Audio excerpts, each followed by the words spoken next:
Next up, we have the diversity. And is diversity the next great business revolution or evolution? So I'll tell you what I'm talking about here, and then Ray, you can take it away. So I recently read an article from Forbes talking about how similar to how the industrial revolution happened and then the technology revolution happened. They said that there's now we're in the middle of a diversity revolution, in terms of we're slowly moving towards, or not slowly moving towards, but there's a huge change in the workplace now, and more corporations are pushing diversity and getting more diverse applicants or employees into their organization. The reason why I also mentioned evolution, which wasn't a part of the article, is I was actually in one of my interviews. We were discussing this, and the person said that he doesn't see this as a business revolution, but more so evolution, as in it's slowly expanding and slowly changing, but it will change over the next 30 years. So, Ray, what are your thoughts on this? Is diversity the next great revolution or evolution? And yeah, well, just what are your thoughts on that, on this being a revolution or evolution? Okay. First off, let's say this. In my opinion, revolution is something that's forced upon you. It's something that's basically inevitable. But the fact of it is, it's going to happen, whether you like it or not, because of the change of times. With the fact that diversity, is it a revolution or evolution? Thanks to evolution. It's going to happen regardless, whether we like it or not. Our society is becoming more diverse. That you have minorities producing more children than a lot of white people. So that means there are minorities within society than there are white Americans. It's inevitable. Saying yes, to a degree, it is being forced upon. However, with society steady evolving and changing, it's bound to happen anyway. So I don't think diversity is more of a revolution. It's more of an evolution. Granted, I do feel as though that diversity it is forced upon us to a certain degree. However, whether we like it or not, diversity comes with the change of times. No, yeah, that makes sense. That makes sense. I was actually thinking how I wanted to respond to that. No, that makes sense. I understand. I think you put an interesting spin on it, where you say revolution is forced upon you, but evolution is essentially like that slow growth. It's inevitable. That's very interesting because, and you know what, I think that's perfectly stated. And that actually pushes me more towards. I kind of was thinking evolution, but that pushes me more towards evolution as well, because, like you just said, and like I stated previously in the State Department example, the population's evolving towards a more diverse America, whether we like it or not. Right? Revolution is Right. something you may be able to stop. Evolution, you can't. And with this, you can't. Right? No. So yeah, that's Charmander evolving. what would you say? Charmander evolving. It's going to happen. Yeah. As time changes and he fights more, and instead of getting more experience, he's going to evolve. Yeah, no. An example, but you said yeah, but no. No, Go ahead, Jamie. no. I was gonna say yeah, I agree. That's what I was gonna say. I didn't. No, I wasn't. I wasn't pandering to you, man. I was just saying yeah, I agree. I just didn't say the I agree part because you kept talking. That's all. Go ahead. I'm sorry. No. I agree. Were you? What was the second part of what you were gonna say? No, that was it. That was it. Just... Okay. All right. Well, yeah, that pretty much wraps that up. We both agree. It's an evolution. It's inevitable.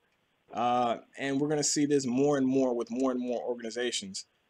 Because if an organization wants to succeed and wants to survive, you need diversity. And funny enough, that goes in the State Department as well as just business in general. So, all right, last point, and then we can head off into the sunset, Ray. Billion Dollar Roundtable. Now, for those who are unaware of what the Billion Dollar Roundtable is, it's a organization that acknowledges companies that have spent over $1 billion with currently minority and women-owned companies. I think there's 26 or 27 companies in the Billion Dollar Roundtable right now. But recently, I think it was last week, they voted to expand the definition of a diverse company in terms of the Billion Dollar Roundtable. And they've expanded to include LGBT-owned companies, veteran-owned companies, and disabled-owned companies, as well as service-disabled veteran-owned companies. I want to make that very specific. But yep, so they've now expanded that. So if you do $1 billion in it with minority, women, LGBT, veterans, service-disabled veteran, and disabled people, you can be a part of the $1 billion Roundtable. I think that's tremendous. I love the fact that it's now expanded to that point. And I want to get your thoughts on this, Ray. And do you think that this is the end for a while, or do you think this is going to expand even further? And if you do think this is going to expand further, what other group do you think they're going to include? One group would be. I don't think you mentioned veterans. Yes, veterans. Yes, I did. Veterans. Yes, I did. Yes. You did mention veterans? Yes. Okay. So that's the thing. That's hard to say. What other groups? I actually have an idea will be included because. But keep going. I have an idea for this, but keep going. Keep going. Okay, but I'm not sure what other groups, but I'm not sure what specifically. What groups will be added. However, there will be other groups added because, like with diversity, there's always a change in time where different people are fighting for different civil rights. So you're going to have that, and then you're going to have different things just pop up. So you're going to have other groups that are going to be, okay, I need to be in this organization to let my voice be heard and support my organization fully. But what were you going to say, James? What were you going to add to it? So, I actually just thought of one. One's actually probably controversial, but so I truly believe. I don't know when, but I think that in the coming years, I can't put a number on it, but I believe that rule-based businesses rule-based businesses. Yes, will be defined as underrepresented.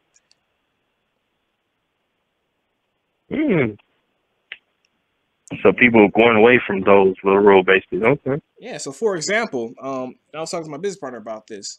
Let's say like a Walmart, instead of buying from a huge, massive chain, you want to buy from a rural business based in Michigan or Illinois, right? Right, way out in the fields of Illinois, doing some type of farming. The boondocks. I'm not gonna say boondocks, but like more so in terms of like farming, right, away from other people in rural areas, right? Right now they're underrepresented, but they're still running a business, but they don't have access to a lot of tools that the larger corporations do. But they're still running a business and they still employ people. And they're a small business, but even within the small business framework, like African Americans, like women, they don't get access to a lot of the tools and resources that the SBA, for example, offers.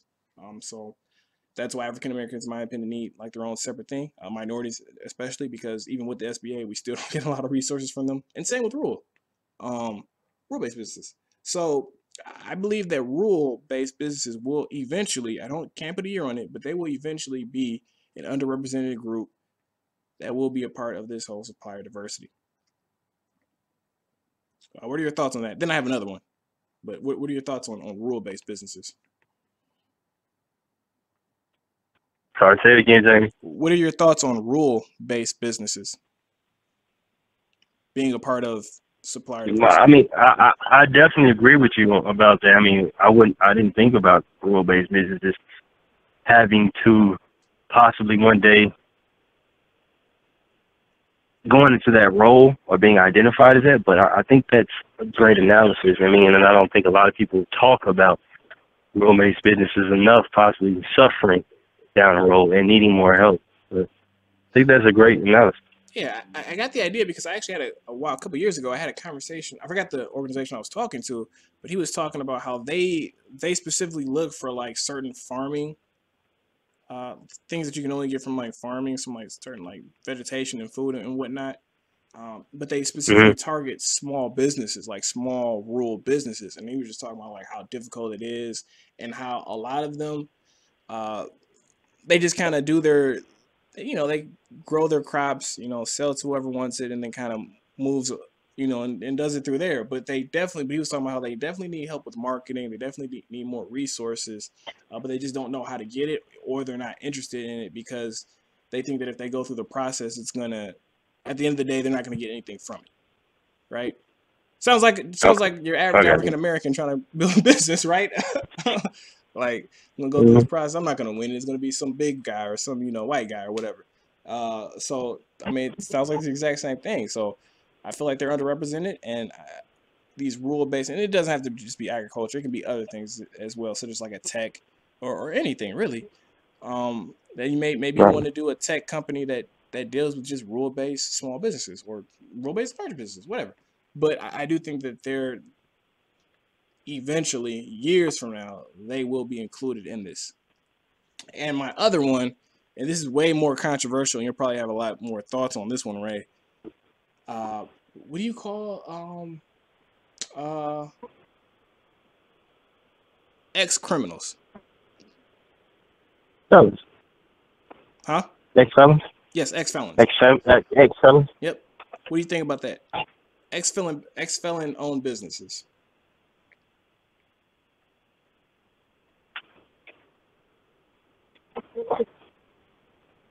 I don't know about that one, Jamie, because now, I mean, already there's a lot of controversy. Well, it would be like disabled. Well, it would be like disabled. So, for example, disabled owned companies, that doesn't include mentally disabled. I don't know if people are aware of that.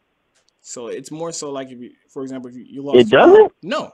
If you think about it, it can't, right? If you're mentally disabled, can you really trust $1 billion $1 billion contract? That's a little tough. Now, right. Yeah. So it's more so that physical disabled. Yeah, I know it's interesting. Yeah, I found that I was like, oh man, but it kind of makes sense when you think about it. So I think for like ex-felons, it will be more so like a non-violent, obviously non-violent, crime. Maybe you jaywalked or something like that, or maybe you didn't pay your taxes, or not pay your taxes, didn't pay a ticket, or something like that. I think that there would be there would definitely be requirements that you got to meet to get that certification. But I do think that what it will do is it'll tell people, okay, you are an ex-felon. However, this organization says that you've met the requirements and that you're running an effective business.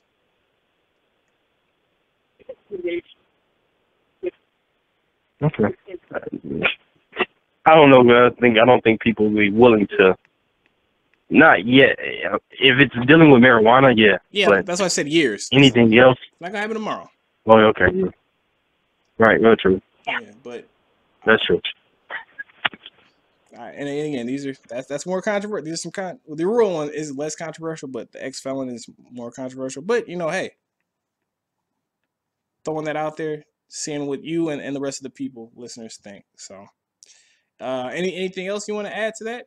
Maybe how it expands?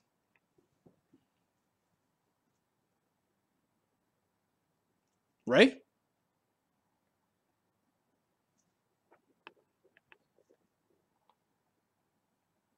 Sorry about that. I had the mic on mute for a second. Oh. My apologies.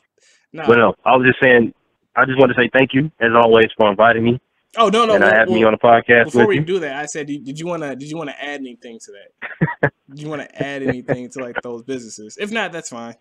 No. Okay, well, yeah, in that case, we can wrap it up. We can wrap it up then. But yeah. So I appreciate you coming on, Ray, and always joining me. And always supporting the podcast. So you can what? Why do you keep laughing at everything I'm saying? But yeah, you can sign us off there, Ray. You can sign us off. Well, no. Definitely thanks everybody for listening. I was just laughing because you were just trying to figure out what you were going to say, but no, thanks everybody for listening. As always, please like, subscribe, check out our daily articles on suppliertynews.com. We have a ton of things happening in the future, and please stay tuned. And like once again, if you've made it this far, man, you're the real MVP. With that being said, Jamie and Ray out. Thanks. Thanks.